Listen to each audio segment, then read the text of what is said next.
पूजा एक चुलबुली, समझदार और प्यारी लड़की थी, जो अपनी माँ बाप की लाडली थी। उसकी शादी राजेश से हुई, जो एक बड़े शहर में अपनी माँ, सावित्री जी के साथ रहता था। राजेश अपने काम में मशरूफ रहता था, लेकिन अपनी माँ और पत्नी का ख्याल रखता था। शादी के बाद पूजा ने नए घर में कदम रखा, जहाँ हर चीज उसके लिए नई थी, लेकिन उसका मुस्कुराता चेहरा और प्यारा। पूजा की एक सबसे अच्छी सहेली थी, ऋतु, जो उसके बचपन की दोस्त थी। शादी के बाद भी पूजा और ऋतु का रिश्ता उतना ही गहरा था। हर सुबह पूजा की दिन की शुरुआत ऋतु से बात करके होती थी। सुबह के वक्त जब घर के सब लोग सो रहे होते, पूजा बरामदे में बैठकर ऋतु से अपने दिल की बातें शेयर करती थी। दोनों अपनी खुशी, दुख, सपने और छोटी छोटी बातें एक दूसरे से करती थी। एक सुबह पूजा बरामदे में अपनी चाय के साथ बैठी थी और ऋतु से फोन पर बात कर रही थी। उसकी हंसी की आवाज से पूरा घर गूंज रहा था। ऋतु अपनी नई नौकरी के बारे में बता रही थी और पूजा उसकी बातें सुनकर बेहद खुश थी। जैसे ही दोनों अपनी बातें कर रही थी, सावित्री जी ने अपने कमरे का दरवाजा खोला और बरामदे की तरफ आई। उन्होंने देखा कि पूजा किसी से फोन पर बात कर रही थी। थोड़ा उत्सुक होते हुए, लेकिन प्यार भरे लहजे में, उन्हें कहा, बहू, सुबह सुबह किससे बात कर रही हो? पूजा ने शर्माते हुए जवाब दिया, माँ जी, मैं ऋतु से बात कर रही थी। वो अपने नए ऑफिस के बारे में बता रही थी। सावित्री जी मुस्कुराई और बोली, अच्छा, ऋतु से बात कर रही थी? अच्छा है। तुम्हारी हंसी सुनकर घर भी खुश हो जाता है।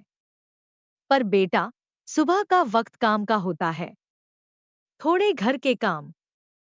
पूजा ने शर्मते हुए कहा, जी माँ जी, अभी आपके साथ नाश्ता बनाने चली आती हूँ। उसने ऋतु से अलविदा कहा। क्या घटना के बाद पूजा ने अपनी सुबह की दिनचर्या थोड़ी सी बदल दी। अब वो पहले घर के काम निपटती थी और फिर ऋतु से बात करती थी।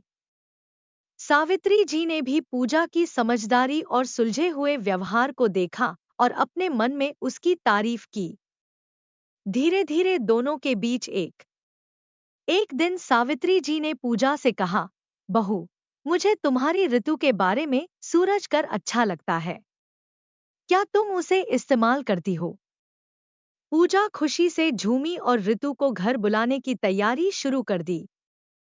जब ऋतु घर आई, तो सावित्री जी ने उसे प्यार से अपनाया और दोनों के बीच भी अच्छी दोस्ती हो गई। पूजा, ऋतु और सावित्री जी अब मिलकर बैठते, बातें करते और एक दूसरे के साथ। एक दिन ऋतु ने सावित्री जी से कहा, आंटी जी, पूजा ने हमेशा मुझे बताया कि आप कितनी अच्छी हैं। मैं आपके साथ वक्त बिताकर समझ गई हूँ कि आप सच में बहुत प्यारी हैं। सावित्री जी ने मुस्कुराते हुए कहा, बेटा, पूजा मेरी बेटी जैसी है। उसका ख्याल रखना मेरा फर्ज है। पूजा अपने घर की जान बन गई थी। उसका प्यार, सम्मान और समझदारी उसके घर को एक सुखमय जगह बनाता था। धीरे धीरे राजेश भी अपने काम से वक्त निकालकर अपने परिवार के साथ ज्यादा समय बिताने लगा। उसने देखा कि पूजा ने कैसे उनके घर को एक सुखमय और प्यार भरा घर बना दिया है। ये कहानी सिर्फ एक सास बहू के रिश्तों की नहीं थी, बल्कि एक नई शुरुआत की थी, जिसका प्यार, सम्मान और दोस्ती की महक थी। पूजा ने अपने प्यार से न सिर्फ अपने परिवार का दिल जीता, बल्कि अपने जीवन को एक नई दिशा दी।